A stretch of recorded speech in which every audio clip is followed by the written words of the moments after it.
Hello, YouTubers. It's been, wow, probably about 4 or 5 years since my last video. Did a bunch of videos on a future beach kayak that got me first into kayak fishing almost 5 years ago, and probably spent, I don't know, $300 for the kayak plus another, let's say $200 on accessories, and spent 500 bucks. So that was 5 years ago, and I got into the sport big time and decided to upgrade this year to a Hobie Pro Angler 360 12. And it's a 12 and a half foot kayak, and it's considerably more expensive than the Future Beach. Now, you know, I went from basically spending $500 on a starter kayak to spending, this thing fully rigged is about $6,000. Now, a lot of people will tell you or ask you, you know, why in God's name did you spend $6,000 on a kayak? A couple of reasons they're so expensive. One is the Hobie materials are absolutely top notch, right? This kayak will last a lifetime. I could probably, when I'm done, pass it off to my son, and he'll get a ton of use out of it as well. So it's the quality of the materials that they use. I can definitely tell the quality of the materials in this kayak are far better than what I had before.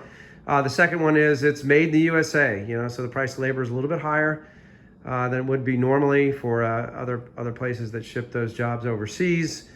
And the design specifications and the superior technology is definitely another reason why there's a higher cost.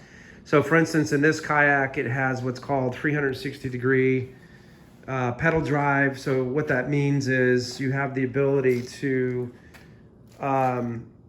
turn this kayak really in a complete circle, 360 degrees. And you'll notice this is the pedal drive, and it has this little arrow down here. And you can basically, you know, turn this thing 360 degrees. So why did I make the big switch? You know, aside from the enormous investment, there was a couple of things that I noticed over the years. One of which is the Future Beach was a sit-in kayak, okay? So this is sit on top, right? So you'll notice that obviously the chair's a lot higher. It is exponentially easier to get into this kayak than a sit-in kayak, right? And especially that I'm a little bit older, I'm not in my 20s anymore. Getting in and out of a sit-in kayak can be a little challenging after, you know, 4, 5, 6 hours out on the water. The other thing with this is that, in terms of advantages, is I have the ability to get more range on the kayak, right? The other one was basically paddle driven. This one is pedal driven. I took it out yesterday. I was really surprised at how fast I could go, right? So it extends my range. I figured on a normal fishing day, you know, with paddle drive on my old kayak, I could get maybe a mile out and a mile back, and even that was a bit tiresome on my shoulders. With the pedal drive, I could probably get 3 miles in easy one direction, right? So it definitely extends my range for fishing around the lakes and reservoirs around here, and also down at the Outer Banks. So extended range was great. Also, this kayak is heavier. There's no doubt about it. I mean, my last kayak was about 80, 90 pounds, fully rigged. I could pick it up, put it in the truck. This one's about 130 pounds, fully rigged. But what I did with this one is I built a cart for it. I don't know if you can see that, but I built a cart for it, and I could actually wheel this around my garage. But what's nice about it is I can wheel this right to the bed of my truck. I got a 6-foot bed in the truck, and I can slide this kayak right into the bed of my truck, right? Take it out to the water. And what's nice about the Hobie kayaks, I can actually take these wheels, and I can put the wheels up underneath the kayak, and I can wheel it down to the water, take them out, and I'm good to go. Coming back, same thing.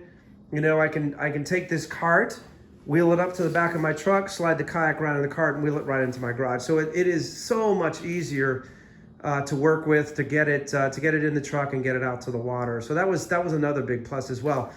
Another big difference is the width, right? This is a pretty wide kayak.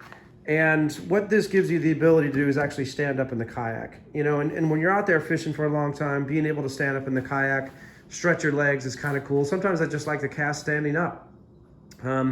So that was another big difference between the last kayak and this one. So I've taken it out. It's awesome. I absolutely love it. It's so comfortable to fish in.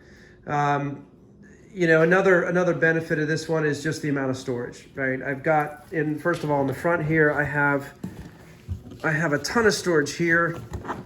You know, I've got the ability to put all kinds of extra equipment and lures and whatever. You can use this as a place where you store your fish, right? So you've got a lot of storage there. You've got, you know, I've got 2 tackle boxes in here that are standard. If you notice this, right? I got these tackle boxes here that I can use when I'm out on the water. I've got extra storage here.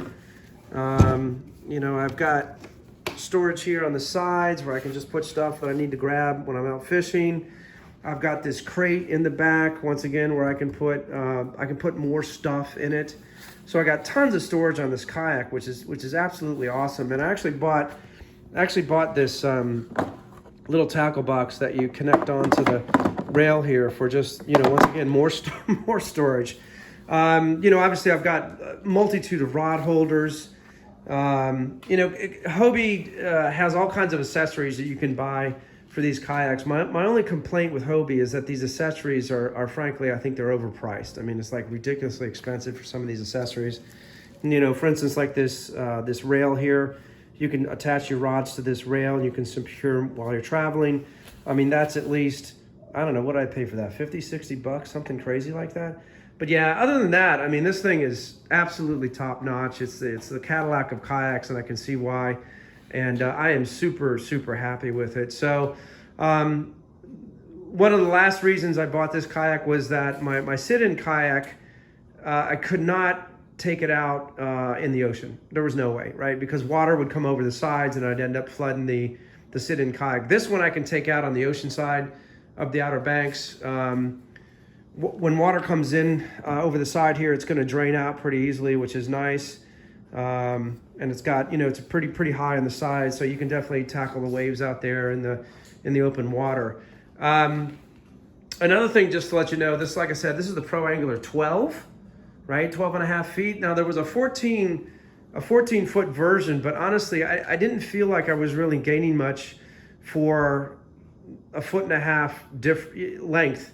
Honestly, I mean, it's a little bit wider and it's a foot longer or 1.5 feet longer. And I really didn't feel I was getting much for that, you know, and the problem with that is, one is, if I put a 14-foot in the back of my truck and I got a 6-foot bed on my truck, I'm going to need an extension to hold on to the back so it doesn't dent the hull, right? That's a problem. And the second thing is, when I'm done for the season, I usually hoist it up to the ceiling. 14 foot's going to be a problem because it's going to get in the way of my garage door. So I didn't really feel I'm gaining anything, you know, for the extra 1.5 foot of length, honestly. So, and then one last thing, you know, obviously I put a fish finder on here, just a basic Lowrance fish finder. It's really nice. This thing's already pre-rigged for the transducer, and actually the transducer drops down and you can pull it back up automatically, which is really, really pretty slick.